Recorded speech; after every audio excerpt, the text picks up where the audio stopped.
Some deaths are accidents. This one was a choice. 100 small choices. You tell yourself danger always introduces itself first. A cliff edge, a roaring current, a sign nailed to a post, red letters, no translation needed. You tell yourself you would recognize the moment before it arrived, that some instinct buried in the oldest part of your brain would flare and say stop. But the wilderness rarely operates that way. Most of the time, it hides in plain sight, behind a manicured pathway, a scenic overlook, a handrail bolted into stone that looks permanent enough to lean your whole life against. Water does not negotiate. Gravity does not care how safe a place appears, or how many people photograph themselves standing exactly where you are standing now.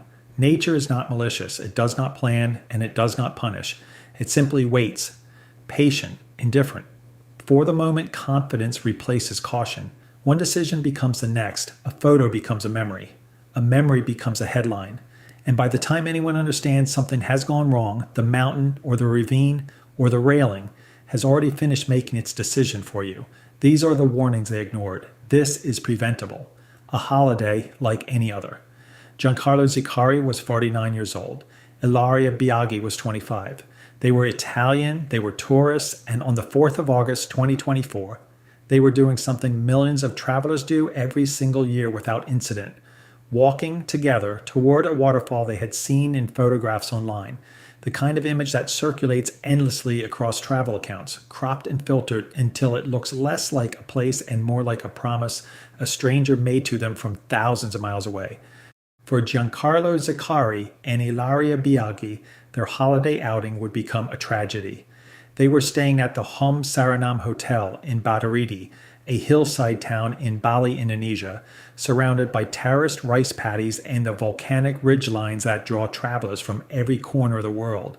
The resort advertised proximity to natural beauty as one of its central selling points, and by every account it delivered on that promise.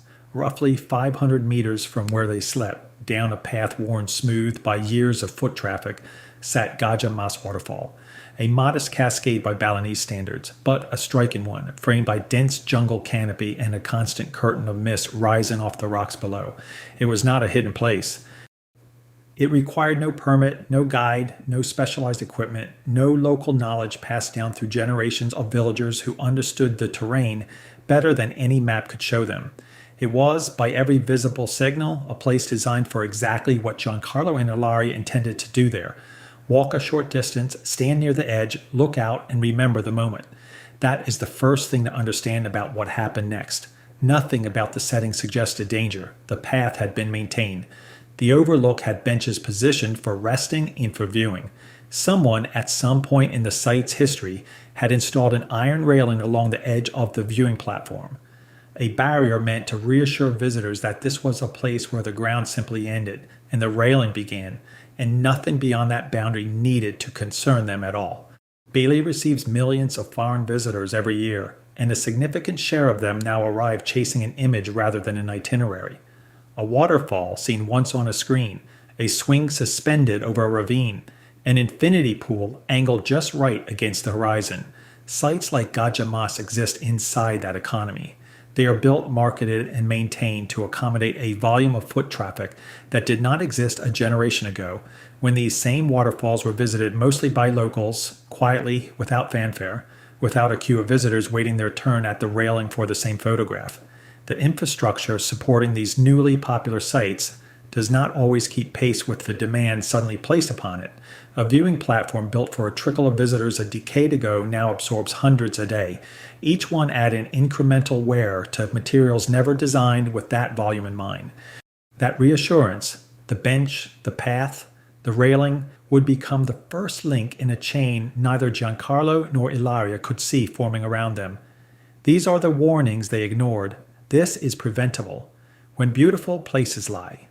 Gajah Mas Waterfall did not exist in isolation. It sat inside a ravine, steep-sided, thick with vegetation. Its exposed rock kept perpetually slick by the humidity that tropical volcanic terrain produces on its own schedule, with or without rainfall. This is a landscape shaped by monsoon seasons and constant moisture in the air, where stone stays wet long after the sky is cleared. and where anything built from steel or concrete begins corroding from the moment it is first installed. That detail matters more than it sounds like it should. In temperate climates, a steel railing bolted into a concrete footing might hold its integrity for decades with only routine surface level inspection. In tropical environments, humidity becomes a slow, invisible adversary, one that never rests and never announces itself. Oxidation works its way into welds and joints from the inside out, hollowing structural strength from within, where the painted exterior gives no visible indication that anything has changed. Heavy seasonal rainfall erodes the soil anchoring a structure's foundation, grain by grain, year after year, loosening what once sat firm. Sun and moisture cycle a material through expansion and contraction on a daily rhythm, until something that looks flawless on the surface has quietly become compromised in the places no visitor ever thinks to check, and no casual glance could ever reveal. According to official findings, the couple were standing on the designated viewing platform, taking photographs when the railing gave way beneath them as they leaned against it. It did not fail because anyone tampered with it. It did not fail because anyone ignored a posted closure or ducked beneath a barrier they had been told not to cross. It failed because it had simply reached the end of what it could bear. At the precise, unrepeatable moment two people were leaning their combined weight into it, a moment that had played out identically thousands of times before without consequence, and would never again play out that way at that particular spot. This is the wilderness principle that recurs case after case across nearly every story this channel has ever told. A viewing barrier is not automatically the same thing as a support structure. In many installations, a railing exists primarily to mark a boundary. To communicate visually, do not go past this point. Rather than to bear repeated human weight, sustained pressure, or the accumulated stress of thousands of tourists testing its limits, one photograph at a time, one shoulder at a time, one leaning pose at a time. Engineers who design load-bearing structures work from calculated tolerances. Engineers who design a decorative or advisory boundary often do not, because the assumption baked into the design itself is that visitors will stand near it, not against it. Tourists, understandably, rarely know the difference. A railing looks like a railing. It looks like the ones in a shopping mall, the ones along a hotel balcony, the ones that have held firm every single time you have ever touched one in your life. Psychological security and engineering security are not the same thing, and nothing about the way a barrier looks will tell you which one you are actually standing behind. There is no visible line separating a structure rated for casual contact from one slowly failing beneath a coat of paint and a decade of corrosion. No color change, no grain of metal, no warning built into the material itself.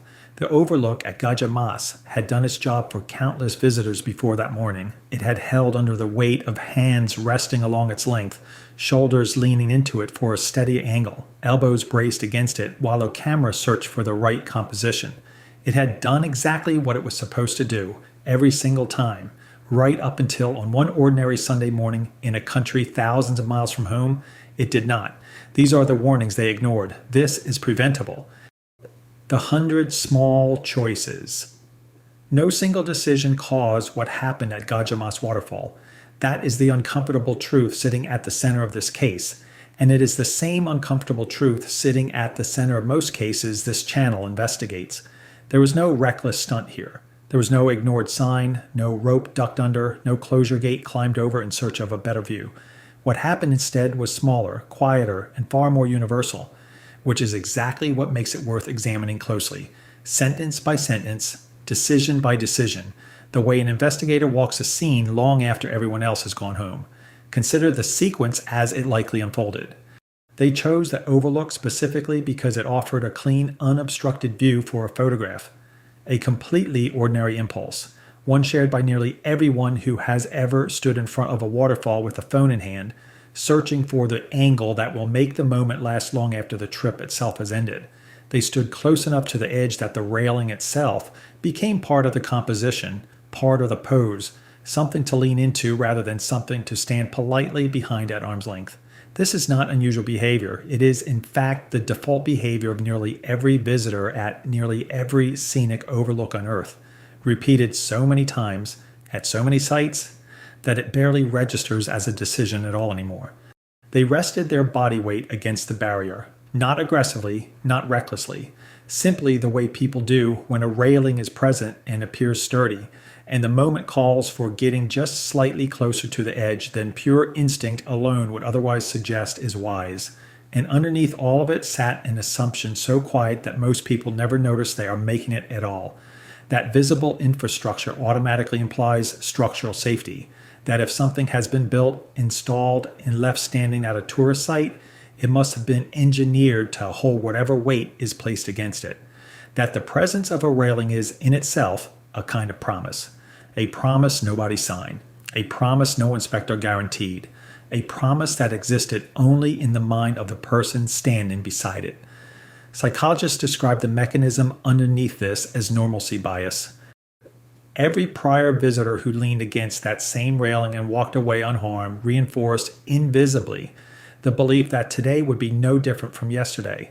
Thousands of uneventful outcomes accumulate into a kind of statistical confidence nobody consciously calculates. It simply builds silently, layer upon layer, until it begins to feel like certainty rather than probability. Nothing bad happened yesterday. Nothing bad happened an hour ago to the family that stood in this exact spot before them. Nothing bad will happen now to us. This is the same bias that convinces hikers a trail is safe because the last 10 people posted photographs from its summit. The same bias that convinces swimmers a current is calm because nobody drowned there last week. It is not stupidity. It is pattern recognition, operating exactly the way it evolved to operate, applied to a piece of infrastructure that was never designed to reward that trust indefinitely. There is no evidence that Giancarlo and Ilaria crossed a barrier, ignored a posted warning, or ventured somewhere they had explicitly been told not to go. This was not a story about recklessness, and it deserves to be told without that framing, without the easy comfort of imagining the victims did something the viewer never would. This was a story about misplaced trust. Trust placed not in a person or in a single reckless decision, but in a piece of infrastructure that had quietly stopped being trustworthy long before either of them ever set foot on that platform, on a morning that looked exactly like every other morning at Gajamas. Then, in an instant with no warning attached to it, the only thing separating two people from a 25-meter drop simply wasn't there anymore. 82 feet. Gravity does not pause to consider circumstance. It does not care that the fall was unplanned, that neither person had time to brace, that seconds earlier they had been laughing, adjusting an angle, checking a screen to see if the shot had come out right. It finishes what chance begins, and it does so in a matter of seconds, indifferent to everything that came before it, indifferent to the years two people had spent building a life together before that morning. The estimated fall was approximately 25 meters, roughly 82 feet, down into the ravine below the platform, through open air and then through the canopy of vegetation clinging to the ravine's walls. Vegetation that offered no meaningful resistance against the speed either body had already gathered. The physics of a fall like this unfold in a sequence that is almost mechanical in its cruelty. First comes the free fall itself, a period of roughly 2 to 3 seconds in which the body has no contact with anything solid, no ability to correct its course, nothing to do but travel downward with steadily increasing velocity, the ground below closing the distance far faster than any instinct can process. Then comes impact, a violent, high-energy transfer of force as the body strikes rock, exposed root systems, and uneven ground, absorbing in a fraction of a second what the human frame was never designed to absorb gradually across muscles and bones built for walking, not for catching a fall from height. Often there is a secondary impact, a tumble, a second strike against stone or vegetation, compounding the initial trauma before the body finally comes to rest at the bottom of the ravine, motionless in a place neither of them had ever intended to visit.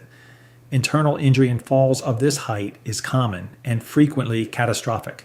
Blunt force trauma of this magnitude can produce skeletal fractures, internal bleeding, organ damage, and spinal injury, sometimes all within the same instant, often before the conscious mind has had any real chance to process what has just happened to it. The body's own protective reflexes, the instinct to curl, to brace, to shield the head, offer little defense against forces this abrupt, delivered from a height with no warning and no time to prepare. Giancarlo Zicari suffered fatal injuries in the fall. Ilaria Biaggi survived. despite trauma severe enough that survival itself defies easy explanation. She reportedly lost consciousness during or immediately after the impact, then regained awareness sometime later, alone in the ravine, injured, with the immediate reality of what had just happened settling in around her before any help had arrived, in a landscape that offered no comfort and no clear path back up to where the platform still stood, its broken railing hanging where it had given way. Survivor physiology in cases like this follows a pattern documented again and again in wilderness trauma research. Adrenaline floods the system in the moments during and after a catastrophic event, dulling pain signals that would otherwise be incapacitating and would otherwise prevent any further movement at all. Shock narrows awareness, sometimes protectively, sometimes dangerously, creating a kind of tunnel through which only the most immediate sensations manage to register. A sound, a smell, the texture of wet rock beneath a hand. Survival instinct can override injury entirely for a critical window of time, driving a person to move, to call out, to attempt self-extrication, even when the body underneath that instinct has already sustained damage that would otherwise demand complete stillness and immediate medical attention. Ilaria began the slow, painful process of trying to get herself out of the ravine despite serious injury, existing in a state where the line between what her body could physically do and what her body should have been doing had already blurred beyond recognition, where every movement carried a risk she had no way of measuring in that moment. The fall itself was over in a matter of seconds. What came next would determine whether this became a story about one death or two. One comes back. Survival in wilderness trauma depends as much on what happened in the minutes after an incident as it does on the incident itself. A body can endure catastrophic injury and still be saved, if help arrives quickly enough and competently enough, and lost just as easily if it does not, regardless of how survivable the initial injury may have technically been. At Gajah Mas, help arrived because someone heard something or noticed something in the minutes following the fall. Witnesses in the surrounding area became aware that something had gone badly wrong and alerted staff at the resort nearby. A Ukrainian tourist, Victoria Sokoliuk, is reported to have come across Ilaria in the ravine and provided assistance during those critical first moments. The kind of intervention that, across wilderness incident after wilderness incident this channel has documented, marks the difference between a survivor and a second fatality logged in the same report. A stranger in a foreign country choosing to climb down into a ravine to help someone she had never met is itself a small, ordinary act of enormous consequence, the kind that rarely makes the headline but frequently decides its outcome. Villa staff contacted emergency services. Police and medical personnel made their way down into the ravine itself, terrain that, by its very nature, complicates every rescue it hosts, forcing responders to navigate the same unstable, waterlogged, vegetation-choked slope that had claimed the couple only minutes before, carrying equipment and stretchers across ground that offered no firm footing anywhere along the descent. Giancarlo was transported to Baturiti Health Center, where he was declared dead. Authorities classified the incident as an accident. The family reportedly declined a formal autopsy, a decision not uncommon among grieving families navigating an unfamiliar legal system abroad in the immediate, disorienting aftermath of a sudden loss far from home, thousands of miles from the support systems and familiar processes they would have relied on in their own country. In the wake of the tragedy, attention turned, as it so often does and so often too late to matter, toward the condition of tourist infrastructure at sites like Gajah Mas. Questions arose about inspection schedules, about maintenance protocols, about how frequently barriers exposed to constant tropical moisture are actually tested for structural integrity rather than simply checked for visible surface damage. The uncomfortable answer, echoed across dozens of comparable cases at scenic overlooks around the world, is that visual inspection and structural inspection are not the same practice, and that a railing can appear entirely sound right up until the exact moment it fails. A coat of fresh paint can conceal a decade of corrosion as easily as it conceals nothing at all. Somewhere between a site's opening day and the day a barrier finally gives way, the assumption of safety simply calcifies into fact in the minds of everyone who walks past it, staff and visitors alike, until an incident forces a reckoning nobody scheduled in advance. There is also the matter of what cannot be repaired by any inspection schedule, no matter how rigorous or how promptly implemented afterward. Ilaria survived the fall, but she did not walk away from it unmarked. Physical trauma heals on its own uncertain timeline, measured in weeks and months, sometimes longer. What she carries beyond that, the memory of the ravine, of the instant the railing gave way, of losing the person standing beside her seconds earlier, does not follow any timeline at all. It exists outside the language of recovery entirely, in a category all its own. Officially, this became another accident on a long list of tourist site accidents, filed, closed, and largely forgotten outside of Bali within a news cycle or two. But accidents, whatever label gets attached to them afterward, always have a beginning. This one began with a path of view and a piece of infrastructure that nobody thought to question until it was already too late to matter. You would probably have made many of the same assumptions Giancarlo and Ilaria made. A maintained walkway suggests a maintained site. A scenic viewpoint suggests a designed, deliberate place, built to hold the people it invites in day after day, season after season. A steel railing suggests engineering, not decoration. Other visitors taking the same photographs from the same spot suggest precedent. And precedent, in the moment, feels a great deal like safety, even though it is nothing of the kind and never was. That is exactly why tragedies like this one keep happening in different countries, at different waterfalls, cliffs, and overlooks year after year, on a pattern this channel has traced across continents, across climates, across cultures that otherwise share almost nothing in common. The chain could have been broken in a dozen different places, treating a barrier as a visual guide instead of a physical support, keeping body weight off any structure positioned at the edge of a drop, regardless of how sturdy it appears in the moment. Remembering that scenic infrastructure reflects a design choice, not a certified guarantee, and that popularity is not the same thing as engineering approval. Recognizing that wilderness hazards do not disappear simply because a location has been paved, landscaped, and marketed as a destination worth visiting on someone else's account.